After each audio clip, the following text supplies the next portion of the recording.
So Turkey just announced they're enforcing a massive embargo on goods being exported to Israel. Now, on the face of it, it may sound like a bad idea for little Israel and a really, really fun idea for Turkey, but unfortunately, that's not the case. And in this video, I'll explain to you why it's not a good idea to do that when your entire economy is on the brink of collapse. And make no mistake, Turkey is in a world of problems. You see, President Erdogan or Prime Minister Erdogan or Godfather Erdogan, I don't know, he's been that for the past 250 years, it seems. Ever since he got re-elected, surprise, in 2023, inflation jumped from 40% to 80%. And in this whole time frame, he actually increased rates 9 times, and it still didn't work. Right now, the Turkish lira is down 500% of the past 5 years. And basically, the Turkish economy isn't budging, isn't moving. The Turkish Fed is raising rates like crazy, but it isn't doing anything. Inflation is just spiking out of control. So what's going on in Turkey? And the short answer is that President Erdogan or Godfather Erdogan decided to mortgage the entire economic future of Turkey for the next 30 years for about 10 years of short-term greatness. He loosened up everything, QE, quantitative easing, bombarded the economy with lots of money, lots of wealth, no interest, and he created a major euphoric decade for Turkey in which everything was great. But when you spend a lot on credit cards, eventually that bill comes in and now it's here and it's a hefty one. When he was the prime minister in 2002, about 20 years ago, he kept rates low. And until 2014, it worked to perfection. His first decade of rule was great. Turkey was getting about 5% GDP every single year. Foreign direct investments into Turkey were out of this world. The infrastructure investments by the government were massive. Real estate market was doing great. But keeping money cheap and keeping money plentiful devalued the currency. Because if you're not the United States, you don't produce the world's money, which means you're the money consumer. And if you buy so much of it, eventually it's going to take its toll.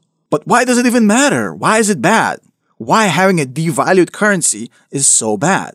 Well, first of all, Turkey is an importer country. They're not an exporter like China. China was a net exporter. They intentionally devalued their currency to become the world's factory. Turkey is a net importer. Now their imports become expensive, which makes inflation even worse. Think of it as a double whammy. Inflation is causing currency devaluation, which is now raising the cost of goods to manufacture things, which raises inflation even more.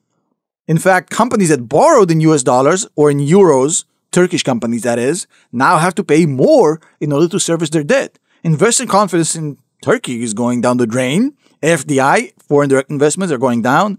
And if you had savings in the Turkish lira, not in the US dollar, you're absolutely destroyed. It's savings carnage.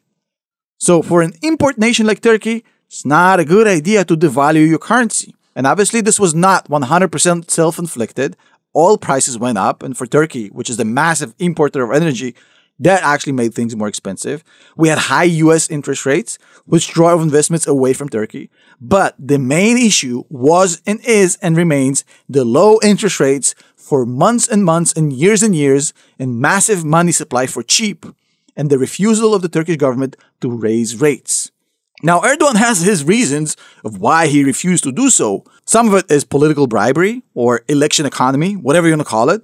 For example, giving 700,000 public officials a 45% raise on the eve of the elections in May 2023. That actually did happen, while some of it was actually self-admittedly more theological. So that pushed Turkey to the brink of economic collapse. Erdogan tried solving the problems without raising rates by buying the Turkish lira with the foreign reserve currencies of Turkey and with help from the Saudis and Russia, which made things worse. When you spend your foreign reserves and you borrow in dollars to buy the devalued Turkish lira, surprise, surprise, you get absolutely slammed.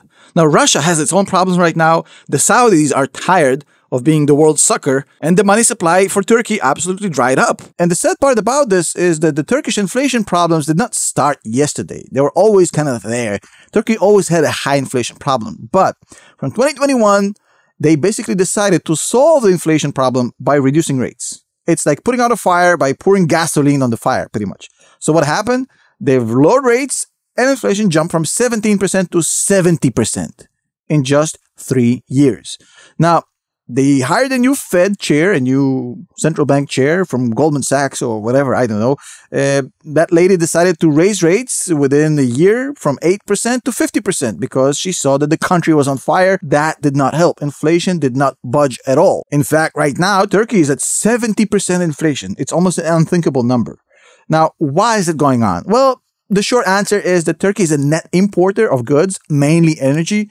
And when you're net importing goods and your own currency has plummeted 500% over the past 5 years, every time you bring in goods, it becomes more and more expensive.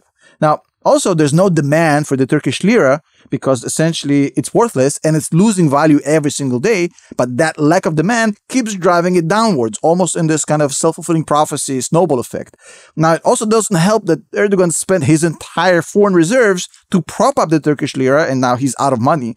And essentially, we have the situation where people can't afford anything. We have a huge economic crisis, and pensions have gone. And now the Turkish lira is basically irrelevant because it's proven to be worthless, so it's all dollarized or euroized, whatever you want to say, but the Turkish economy is basically working on this off-the-books dollar-euro system. So when you have this non-lira working market, effectively, when you raise rates from 8% to 50%, that doesn't do nothing because nobody ain't losing the lira. Simple as that. And to cap it off, it's very simple, guys. Look, when you have a bad policy that goes on for years and years and years for short-term gains, and you're selling off your entire future by essentially selling your soul to the devil, he really left no margin of error because he was flying way close to the sun, and then they had the earthquake, COVID, all these stuff that happened that pushed Turkey into the situation where it cannot get out of. It's a net importer with a crushed currency. It's the opposite of what you want to have. Now, if Turkey was a net exporter, this conversation would not have been happening. But at the end of the day, this is an impossible situation for Turkey. And that's why embargoing exports, even to the Israelis, is not a good idea. See you in the next one.